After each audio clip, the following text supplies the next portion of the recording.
बिस्मिल्लाहिर्रहमानिर्रहीम। अब्दुर्रहमान यासीन मुखातिब हूँ। आज का जो लेक्चर है वो हमारा पाकिस्तान स्टडी के बारे में है। पाकिस्तान स्टडी में हम पढ़ेंगे आज कॉन्स्टिट्यूशन ऑफ पाकिस्तान। कॉन्स्टिट्यूशन जितने भी हमारे मुल्क में कॉन्स्टिट्यूशन आए हैं, अब लगभग अब तक 3 कॉन्स्टिट्यूशन आए हैं। इनका कंपैरेटिव एनालिसिस करेंगे और डिटेल से देखेंगे कॉन्स्टिट्यूशन होता क्या है, कॉन्स्टिट्यूशन का मकसद क्या है, कितने कॉन्स्टिट्यूशन आए हैं, जो 3 कॉन्स्टिट्यूशन आए हैं इनमें फ़र्क क्या है, ए टू ज़ेड डिस्कस करेंगे। सबसे पहले हम देखते हैं कि कॉन्स्टिट्यूशन होता क्या है। कॉन्स्टिट्यूशन की उर्दू जो है ना, उर्दू में कॉन्स्टिट्यूशन को कहते हैं आइन। ये आइन का आइन वाला नहीं है, दूसरा अली दा हमदा ये नून वाला आइन है, आइन। इसे इंग्लिश में कॉन्स्टिट्यूशन कहते हैं। आइन और कॉन्स्टिट्यूशन ये होता क्या है, पहले पढ़ लेते हैं डेफिनेशन जो लिखी हुई है। Constitution is a system of fundamental laws and principle that prescribe the nature, function, limits of a government और अदर इंस्टीट्यूट। आइन जो है वो ऐसे फंडामेंटल प्रिंसिपल्स का एक ऐसा ज़ाब्ता है जो हुकूमत की नेचर बताता है, हुकूमत को उनके फंक्शंस बताता है, हुकूमत के उनके लिमिट्स बताता है, आम शहरियों के बुनियादी हकूक बताता है। मिसाल देते हैं कि आइन होता क्या है, मैं आपको आसान लफ्ज़ों में समझाता हूँ। मिसाल लेते हैं। मिसाल ये है कि एक घर है आपका। एक घर में असूल होते हैं कि कितने बजे उठना है, कितने बजे सोना है, खाना कैसे खाना है, कैसे अखराजात चलेंगे, सारे अखराजात लेके आएंगे, किसके हाथ में कंट्रोल होगा। इनके घर के भी असूल होते हैं। इसी तरह एक स्कूल के असूल होते हैं कि आपने फ़ीस अदा करनी है, टाइम पे करनी है, आपकी अटेंडेंस पूरी होनी चाहिए। आपकी अटेंडेंस पूरी होगी तो ही आप एग्जाम में बैठ सकते हैं, आपकी फ़ीस क्लियर होनी चाहिए, आपका फ़ाइन क्लियर होना चाहिए। एक स्कूल के असूल होते हैं, आप घर के कपड़े नहीं पहन के आ सकते। एक कॉलेज के भी रूल्स होते हैं, एक यूनिवर्सिटी के भी रूल होते हैं। यानी कि हर जगह पे रूल्स होते हैं और उन रूल्स के मुताबिक ही घर, स्कूल, कॉलेज वगैरह चलते हैं। इसी तरह मुल्क को चलाने के लिए, रियासत को चलाने के लिए भी कुछ असूल होते हैं। उन असूलों को कहते हैं आइन। कि आम शहरियों के पास क्या हकूक़ होंगे ये आइन बताता है। गवर्नमेंट किस तरह चलेगी आइन बताता है। गवर्नमेंट्स की कौन कौन सी लिमिट्स हैं आइन बताता है। इसी तरह उनके फंक्शंस क्या हैं ये भी आइन बताता है। उनकी नेचर क्या होगी आइन बताता है। गवर्नमेंट का सिस्टम कौन सा होगा आइन बताता है। यानी कि हर एक मुल्क को चलाने के लिए जो एक नज़म व ज़ब्त और एक जायचा, एक डिसिप्लिन होता है ना, यानी कि एक मुल्क को चलाने के लिए जो नज़म व ज़ब्त होते हैं उन्हें हम आइन कहते हैं, उन्हें हम कॉन्स्टिट्यूशन कहते हैं।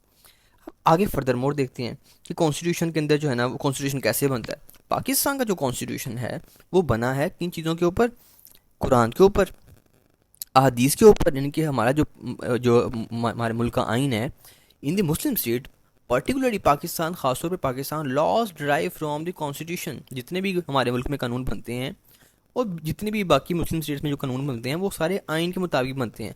और जो आइन होता है, हमारा कॉन्स्टिट्यूशन होता है, वो अल्लाह अलमाइटी, वो हमारा बनता है नबी पाक वसल्लम के अकॉर्डिंग, वो बनता है हमारा कुरान के अकॉर्डिंग। इनके हमारा जो आइन है वो कुरान, सुन्नत, नबी पाक और अल्लाह ताला से लिया जाता है। जो कुरान कह रहा है हम उसको आइन में लिख लेते हैं। यानी कि हमारा जो आइन है वो किसके मुताबिक है, अल्लाह और उसके रसूल और उनकी सुन्नत और अल्लाह अलमाइटी के मुताबिक है। ये हमारा कॉन्स्टिट्यूशन है। इसी तरह आइन पाकिस्तान के मुताबिक हमारी जो रियासत है उसके 3 ऑर्गन हैं। पहला है लेजिस्लेचर, दूसरा है एग्जीक्यूटिव, तीसरा है जुडिशरी।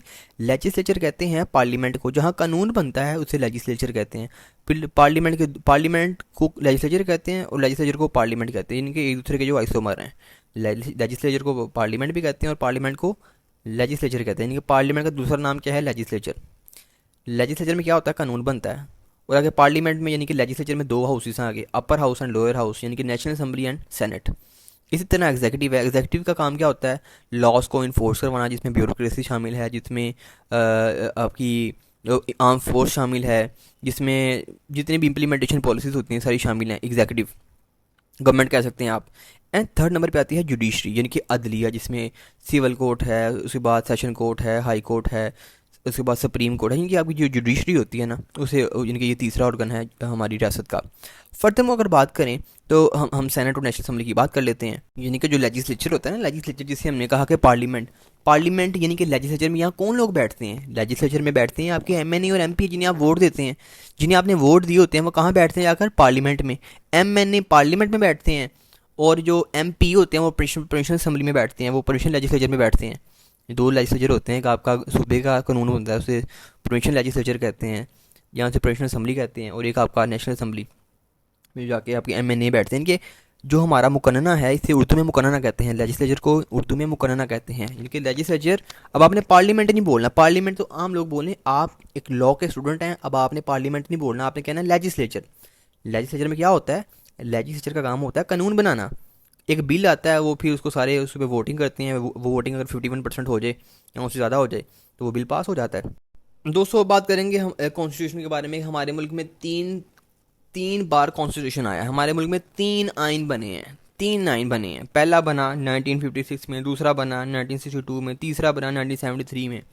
सवाल यहाँ पे एक बच्चा करता है, आम बच्चा, कि सर एक आइन क्यों जो है ना वो नहीं चल सका, ये तीन तीन आइन क्यों बना दिए, एक ही आइन काफ़ी नहीं था? तो इसके ऊपर मैं आपको रीज़न देता हूँ। पहले तो ये समझ लें कि हमारा मुल्क आज़ाद होता है 1956 में। कब? सॉरी सॉरी, भूल चुका हूँ, माज़ा चाहता हूँ। 1947 में हमारा मुल्क आज़ाद होता है। हमारा मुल्क कब आज़ाद होता है? 14 अगस्त 1947 में हमारा मुल्क आज़ाद होता है। अब जना साहब जिंदा थे उस वक्त। जना साहब को साजिश के साथ मरवा दिया गया। वो साजिश किसकी थी वो अलग डिबेट है, उस पर हम नहीं जाएंगे। अब उस वक्त हमारे पास कॉन्स्टिट्यूशन नहीं था, तो फिर हमने क्या किया, Indian government of independence act, sorry Indian independence act को हमने कॉपी किया और उसी को एज अ इंटरम कॉन्स्टिट्यूशन हमने अपने मुल्क में चलाना शुरू कर दिया। फिर हमने ज़रूरत पेश आई कि नहीं, हमारे पास कॉन्स्टिट्यूशन होना चाहिए और वो रिटर्न फॉर्म में होना चाहिए। फिर चूँकि चौधरी मोहम्मद अली ने हमें वो आइन दिया। किसने दिया? चौधरी मोहम्मद अली ने। कब दिया? 23 मार्च को दिया, 1956 को दिया। अब यहाँ पे एक चीज़ अपने माइंड में रखिएगा, पहला आइन आ रहा है कब? 1956 23 मार्च को, तारीखी दिन है 23 मार्च, ठीक हो गया। ये कब तक चलता है? 23 मार्च 1956 में आइन आता है, 7 अक्टूबर 1958 में वो आइन मुअत्तल हो जाता है, मार्शल लॉ लग जाती है, general Ayub Khan martial law लगा लेते हैं। ये जो आइन था वो 2 साल की इसकी मुद्दत थी। 234 इसके आर्टिकल थे, 6 शेड्यूल थे, रिटर्न फॉर्म में था। फिर मार्शल लॉ लग गई। जब मार्शल लॉ लगी तो उसके बाद फिर तरह दूसरा आइन आना था 1962 का। मार्शल लॉ लगी रही। उसके बाद इनको ज़रूरत पेश आई 1962 में कि अब नया आइन बनाते हैं, इससे पहले कि अवाम हमारे ऊपर चढ़ जाए, इनको इनके आइन वापस करो। तो जनरल अयूब खान थे, वो फिर जनरल तो नहीं, वो फिर प्रेसिडेंट बन गए, प्रेसिडेंट अयूब खान। इन्होंने फिर क्या किया, 8 जून 1962 को कॉन्स्टिट्यूशन दे दिया, नया कॉन्स्टिट्यूशन बनाया और उसको जो है ना वो एक अवाम को दे दिया कि ये आपका कॉन्स्टिट्यूशन है, जो चला 25 मार्च 1969 तक।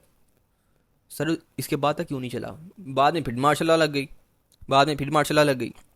अच्छा, ये जो आइन था 1962 का, इसके 250 आर्टिकल थे। 56 का जो आइन था उसके 234 आर्टिकल थे। जो बाद में आइन आया 1962 में, इसमें 250 आर्टिकल थे और 5 शेड्यूल थे। और पाकिस्तान का जो नाम था इस्लामी जमहूरिया पाकिस्तान।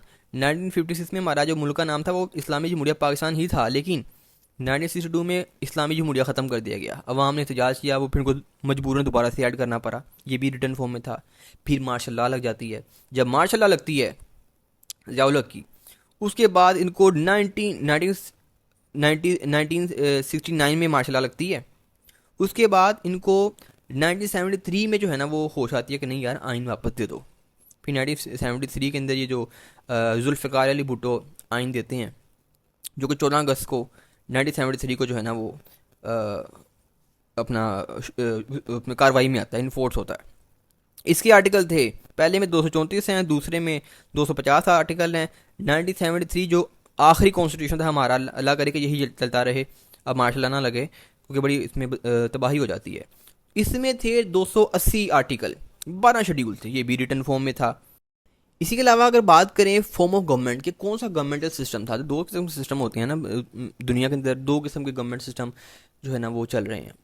इसके अलावा भी चल रहे हैं, लेकिन मेजोरिटी दो सिस्टम है, एक पार्लियामेंट्री फॉर्म ऑफ सिस्टम है, एक प्रेसिडेंशियल फॉर्म ऑफ सिस्टम है। प्रेसिडेंशियल मीन सदारती निज़ाम और पार्लियामेंट्री मीन पार्लिमानी निज़ाम।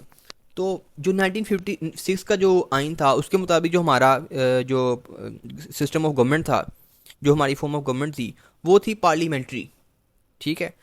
जब 1962 का कॉन्स्टिट्यूशन आता है उसमें हमारी चेंज हो गई, फॉर्म ऑफ गवर्नमेंट हमारी चेंज हो गई। उसमें जो सिस्टम आया वो आ गया प्रेसिडेंशियल, यानी कि सदारती निज़ाम। फिर जुल्फ़िकार अली भुट्टो ने जब 1973 का आइन हमें दिया तो उसके अंदर दोबारा से प्रेसिडेंशियल को ख़त्म करके पार्लियामेंट्री फॉर्म ऑफ गवर्नमेंट कर दिया गया। उसके अलावा रेफरेंडम की बात करें तो कॉन्स्टिट्यूशन ऑफ 1956 को इंट्रोड्यूस नो इंस्टीट्यूशन, इसके अंदर कोई इंस्टीट्यूशन को इंट्रोड्यूस नहीं किया गया। लेकिन जो 1962 का जो आइन था, ठीक है, introduce an institution knows referendum in the country, इसमें जो है ना वो अपना रेफरेंडम के लिए कॉन्स्टिट्यूशन बना, अपना एक इदारा बना दिया गया। उसके बाद 1973 की बात करें तो authorise the president to hold the referendum any national issue, वो किसी भी नेशनल इशू के ऊपर क्या कर सकते हैं, रेफरेंडम करवा सकते हैं।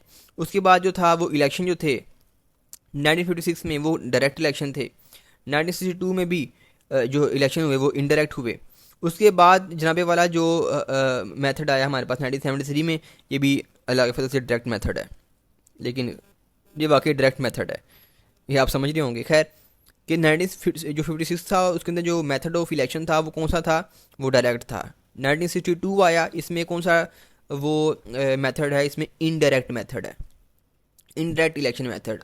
1973 का जो मेथड आता है उसमें कौन सा मेथड था, उसमें भी अब तक जो हमारा मेथड है वो डायरेक्ट मेथड है। इसके अलावा इस्लामिक इंस्टीट्यूशन की अगर बात करें तो 1956 के कॉन्स्टिट्यूशन में कोई इस्लामिक जो इंस्टीट्यूट नहीं बनाया गया, जिस तरह के इस्लामी नजरियाती कौंसल, उसके अलावा शरीयत कोर्ट वगैरह, ये कोई इदारा नहीं बनाया गया 1956 के कॉन्स्टिट्यूशन में। लेकिन जब 1962 का कॉन्स्टिट्यूशन आया उसमें इस्लामिक इंस्टीट्यूट बनाए गए, जिस तरह के एडवाइजरी काउंसिल बनाई गई, advisory council of Islamic ideology and Islamic research institution, ये एक बनाया गया, इदारा बनाया गया जिसमें जो एडवाइस करता था किसके ऊपर, इस्लामिक रिसर्च एंड, लाजमी नहीं कि रिसर्च, किसी भी चीज़ के ऊपर वो एक रिसर्च देता था अपनी, कोई मसला अगर आ गया तो उसके ऊपर वो अपनी इस्लामी जो रिसर्च थी वो देता था, इनके इदारा बन गया। 1956 में कोई इस्लामी इदारा नहीं बनाया गया। 1962 के आइन में जो थे इस्लामी इदारे बनाए गए। 1973 का जो कॉन्स्टिट्यूशन था उसमें भी इदारा के इदारे बनाए गए, उसमें इजाफा हुआ फेडरल शरीयत कोर्ट का, फेडरल शरीयत कोर्ट का इजाफा हुआ। इसके अलावा कह लें कि और भी इदारे बनाए गए, काउंसिल ऑफ इस्लामिक आइडियोलॉजी, इसके अलावा भी बहुत सारे इदारे बने हैं 1973 कॉन्स्टिट्यूशन में। और अभी भी आप 2024 में देखें तो बहुत सारे इस्लामी इदारे आपको नज़र आएंगे गवर्नमेंट के, जो कि इस टाइम जो है ना वो गवर्न कर रहे हैं, जो इस्लामी मामला को देख रहे हैं, जो मजहबी मामला को देखते हैं। इसके अलावा जो देखें पावर किसके पास थी, 1956 का जो कॉन्स्टिट्यूशन था उसके अंदर जो पावर थी, executive power, most of the adjective power were exercise by the prime minister under the constitution of 1956। जो प्राइम मिनिस्टर के पास सारी पावर किसके पास थी, सारी की सारी पावर थी किसके पास, प्राइम मिनिस्टर के पास, according to the constitution of 1956।